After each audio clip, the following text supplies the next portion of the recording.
आंध्र प्रदेश के deputy chief minister और Jana Sena party के सदर पवन कल्याण ने आज माहौलियाती आलूदगी को कम करने के बारे में मुशावरती वर्कशॉप प्रोग्राम में हिस्सा लिया। इस मौके पर एपी के डिप्टी चीफ मिनिस्टर ने माहौलियाती आलूदगी की अहमियत पर जोर देते हुए कहा कि ये एक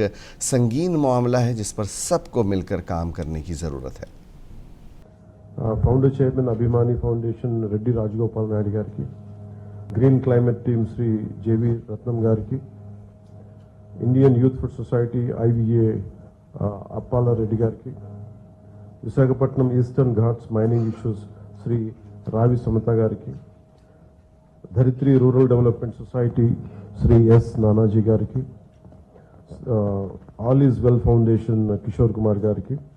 AVR विज्ञान केंद्रम गुडिपूटी नरसिंहाराव गाరికి, the society to protect the environmental through social service Sri Krishnarao గారికి, spark rural and tribal development society Sri S Trinath గారికి, అలాగే cloth bags organisation Sri Rajesh గారికి, మానవత నుంచి శ్రీ ఆలపాటి నాగేశ్వరరావు గారికి,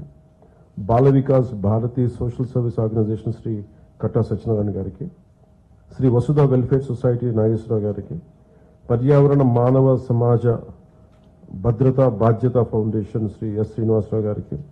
society for economic and environment development Sri G Johnson గారికి, protect NGO Sri S Chandrareddy గారికి, child care organisation Sri J Srinivasarao గారికి, search NGO Bapatla water sanitation health సెక్టార్లో పనిచేసే వారికి, rural environment and agricultural development society Arumula Murali గారికి, శ్రీ గంగా రోడ్స్ RDS గురజాలయ్య గారికి, Shakti environmental rural development society Sri B Vijayareddy గారికి, society for rural development and eco development Sri Damodar Reddy గారికి, trustee ప్రజా సాధికారిక ట్రస్ట్ తిరుపతి శ్రీ G చంద్రశేఖర్ గారికి, జన విజ్ఞాన వేదిక ద్వారకా నగర్ N శ్రీరామ్ గారికి మనస్ఫూర్తిగా మీ అందరికీ ఈ వర్క్షాప్కి మిమ్మల్ని మనస్ఫూర్తిగా హృదయపూర్వక నమస్కారాలతో మిమ్మల్ని ఆహ్వానిస్తున్నాను. నా ఉద్దేశం మిమ్మల్ని పేరు పేరున పిలిచి చెప్పడానికి, ఒక్కొక్కరు you are equal important to us. మీరు ఈ సభకి మీరు అన్నీ తెచ్చారు, ఈ సభకి మీరు అందరం తెచ్చారు. మాకు ఎన్ని ఉద్దేశాలున్నా